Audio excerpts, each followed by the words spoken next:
E aí galera, sejam muito bem-vindos a mais este analisador falando finalmente de Supergirl com vocês aqui. Mas antes, gostaria de pedir para você, logicamente, deixar sua inscrição, deixar seu like. A gente vai voltar com coisas aqui, entendeu? A vida profissional nos coloca alguns dilemas em alguns momentos. Mas as lives nesse canal não vão acabar, logo estão de volta.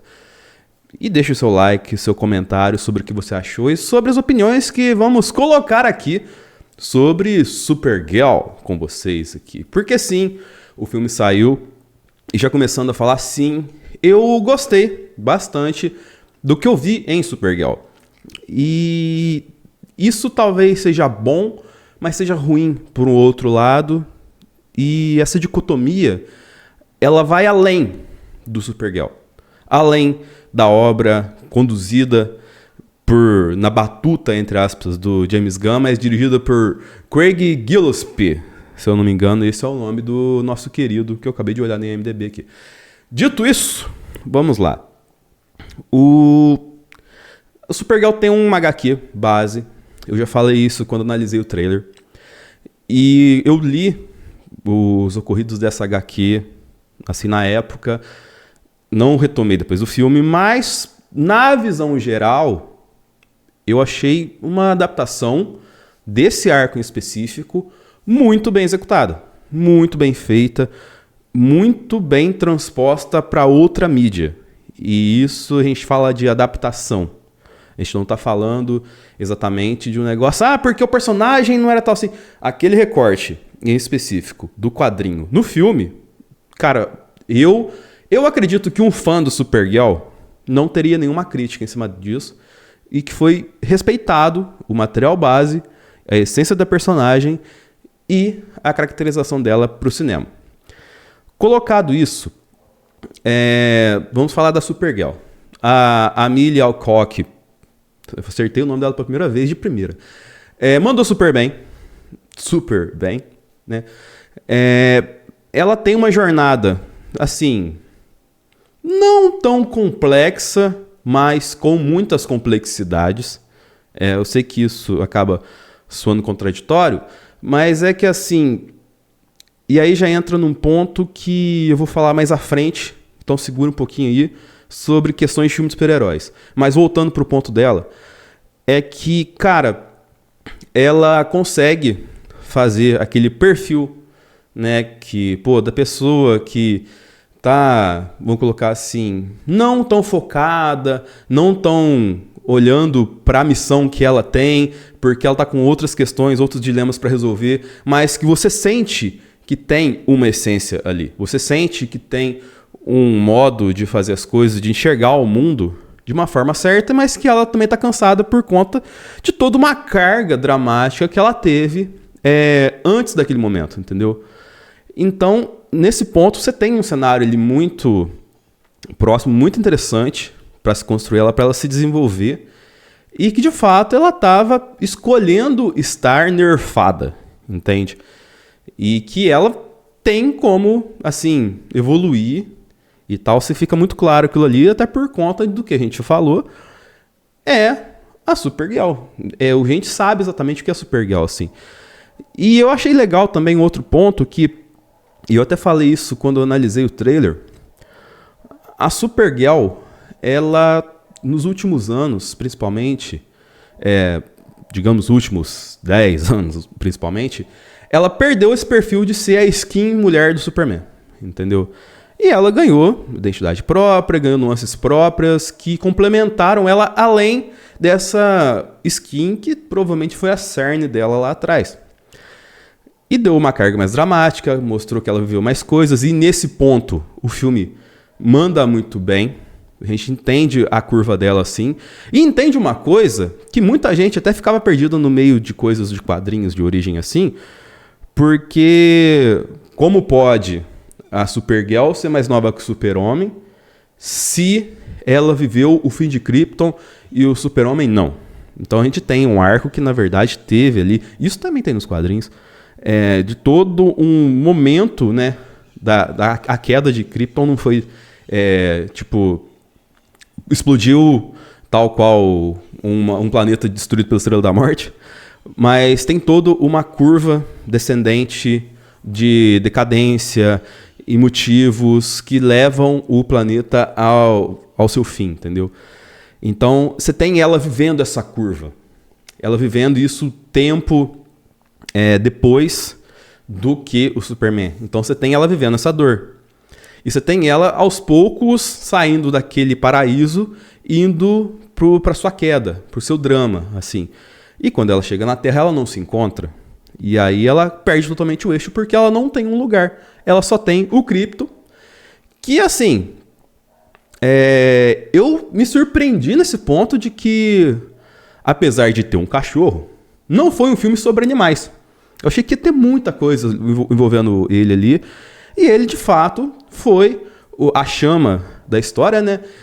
Foi o fator que fez tudo acontecer a partir do Krang, né? Do Krang, do sei lá, amarelo. Eu sempre esqueço o nome porque é um nome muito grande, mas se no filme eles chamaram de Krang, só a maioria do tempo, eu não vou ficar chamando de Krang do cacete amarelo lá, então. Cacete amarelo é perigoso, hein? Voltando aqui, e aí você tem a curva a partir da motivação da Ruth, que também foi algo bem colocado assim, mas que não foi além do que ela de fato é, que é só uma coadjuvante que faz a história acontecer. Entende? Então, assim, você tem ela, logicamente, aquele starter pack, que já entrando, entre aspas, problema do filme, que é você ter a personagem coadjuvante, teimosa, mas que faz a história andar e que coloca o principal em situações que ele, eu não queria agir, mas eu vou ter que agir, entendeu? Então, nesse ponto, também ela funcionou super bem. E a motivação dela, como a gente já sabe também, foi muito bem executada, né? Ela, de fato, queria vingança e era sedenta por tudo aquilo ali. E tinha razão de ser. Mas, voltando o preâmbulo da história, você tem uma curva da jornada do herói, da Supergirl, muito bem feita a partir dessas coisas. Você tem ela já tá num ponto de viver luto, entendeu? E ela tá na caverna, a gente já tem um filme com ela na caverna, e literalmente ela sai da caverna, em uma caverna no filme, onde o Krang joga ela no sol verde lá, e é muito legal também essa questão de colocar iconicamente isso. Eu tô achando que a DC tá fazendo muito bem nessa nova fase, porque não inventa muita coisa, muita explicação. É assim, ó, o sol amarelo da energia, o vermelho deixa ela um pouco a bublê das ideias, o verde ligado à Kryptonita também. O verde é sempre o problema do Superman e da Supergirl, entendeu? Isso fica muito bem estabelecido, é muito intuitivo, e isso é bom pra pessoa que é mais leiga compreender o todo. Vai deixar ela mais fraca. E aí, quando o sol vira, na burrice do Krang, você já olha pra ele assim, você vê que ele não é um cara muito inteligente, muito sagaz, e que é questão de tempo dele ir pro saco. Porém, mesmo assim, eu elogio o ponto do Krang, que você de fato sente que ele pode ser uma ameaça naquele contexto de história. Só que você sabe que vai acabar naquele filme ali, entende? E aí tem a curva dela, depois de passar tantas coisas, depois de tantas jornadas, e ver na Ruth muito dos dramas dela, assim, por conta do luto, dela ter sua saída da caverna, dela usar o uniforme do Supergirl e dela fazer a história acontecer e se mostrar, né, saindo da caverna, no seu retorno triunfal, assim, na jornada do herói, resolvendo a história para salvar o Krypto e depois voltar para a Terra para ficar ao lado do Superman, ainda tentando se localizar dentro de uma casa e conjecturando e trazendo para a história do Homem do Amanhã, que a gente vai ver no segundo filme do Superman, nessa nova fase, assim. Colocado tudo isso, e aí entra a questão que eu vejo de pontos fracos do filme, mas que não é ponto fraco do filme. Eu digo que é um ponto fraco do geral, do todo, do talvez subgênero de super-heróis. Eu vou começar puxando pelo Lobo. O Lobo de Jason Momoa, assim. É exatamente o que todo mundo pediu e imaginou quando viu o Jason Momoa pela primeira vez na vida em algum filme, em alguma coisa assim. Desde o Khal Drogo, se pensava que ele era um lobo perfeito. E ele foi um lobo perfeito, não tem nada o que falar. Você não tem muito o que explicar e dar nuances pro Lobo, sem que você bate o olho no cara e pensa, ele é um problema. Então, cara, sem dar muitos detalhes, muitas nuances, assim, você entende que ele é o Lobo e que ele vai ser o Lobo e que ele tem muito a entregar como Lobo, como já entregou sendo só o Jason Momoa. Porque o Lobo, a caracterização dele é muito básica, assim. Você não tem que dar tantas nuances. Logicamente, os fãs de Aquaman vão lamentar que não vai ter mais ele como Aquaman. Perdão. Mas, voltando aqui, ele é legal, mas aí ele traz os problemas que... Assim, esse filme, se fosse lançado em 2019, ele faria bilhão fácil. E quando eu trago problemas, eu não digo que o Supergirl tem problemas crônicos, trágicos, que estragam o filme e tudo mais. Não tem. De fato, não tem. Ele é um filme redondinho, começo, meio e fim. Só que a questão de problemas eu vejo da estrutura de super-heróis. E por que eu digo isso? Porque parece que chegou no teto. Chegou no teto, assim. Ah, Dennis, mas faz muito tempo que tá no teto, né? Desde o final de Endgame, o subgênero super-heróis está no teto. Sim. Mas tem muita gente que fala, não, Dennis, tem outras abordagens que pode fazer com super-heróis, tem muita coisa no quadrinho muito legal que dá pra abordar com o subgênero super-heróis, assim, que dá pra trazer pro cinema. Eu também concordo. Só que eu digo que tá no teto porque a indústria estadunidense não consegue sair desse formato. Ela não conseguindo sair desse formato, não vai evoluir. Então, assim, não tem mais o que a gente possa falar dentro do que eles conseguem enxergar que vai agregar para esse subgênero, a não ser abrir as portas para outras culturas, outras abordagens, outros estilos, e sair do formato estadunidense e procurar, tipo, pô, você vai trazer uma história do Supergirl, por exemplo, você vai atrás de histórias de mulheres. Eu não estou falando que para esse caso Supergirl seria isso. Até porque já não faria tanto sentido, mas perto do que foi feito, foi muito bem feito, muito bem respeitado em relação ao personagem de origem. Mas para você dar uma segunda camada, talvez você tenha que ir para outros lados de outras propostas de história que fogem das propostas estadunidenses, como a que eu já citei aqui, da jornada, do super-herói, da caverna e tudo mais, que a gente está cansado de ver. Não só no gênero super-heróis, mas no cinema como um todo. Então, assim, esse é um ponto. É o fato de não ter o lance da indústria sabendo se renovar, sabendo se influenciar novamente. Tem um pouco de greves roteiristas nesse ponto, assim. Talvez agora a gente esteja começando a sair dela, mas eu não vejo que o roteiro é um problema nesse filme. Tem gente que vai poder comentar da montagem, que talvez esse prequel dela lá, da origem dela, antes de ir pra cápsula e tal. E tem gente que vai reclamar também do Superman não falar kryptoniano, tudo mais, sim. Poderia ser colocado no começo do filme, mas eu não vi problema de ser no meio por conta do ritmo, entendeu? O diretor preferiu muito mais um ritmo mais acelerado no começo e deixar esse ponto de reflexão sobre o passado de calmaria lá pra frente. Ok, legal, mas eu entendo que reclama que poderia estar no começo. E o terceiro ponto é os fanservice, né? Que entra o Lobo, porque assim, esse filme não precisaria tanto assim do Lobo para acontecer. A própria Ruth se mostrou muito útil para a história toda e nada que, tipo, colocaram nela um poder além do que ela tem para ser útil, entendeu? Ela tinha as capacidades e executou essas capacidades de uma forma super legal.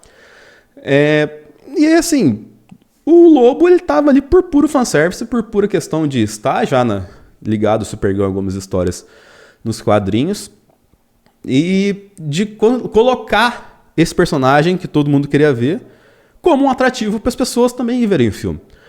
E o outro ponto que eu coloco aqui, que seria o quarto ponto, que é o fanservice leva às conexões. E aí, assim, eu acho que esse filme não precisaria tanto dela ficar recorrendo ao Superman, entendeu? Apesar dela ser ligada ao Superman porque ela foi direcionada ao Superman, não precisava toda hora ela falar, pô, vou mijar na cara do Superman. Ia ser até legal se fosse só isso. Mas ligar pro Superman e no final lá encontrar com o Superman, assim, talvez esse final ele entraria muito mais como pós-crédito, entendeu? Mas essa questão acaba... Não é problema do filme, é problema do universo, entende? De saber conectar as obras de uma forma mais criativa, assim.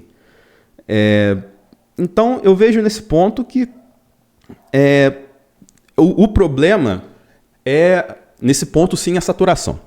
Entendeu? No quarto ponto, a saturação.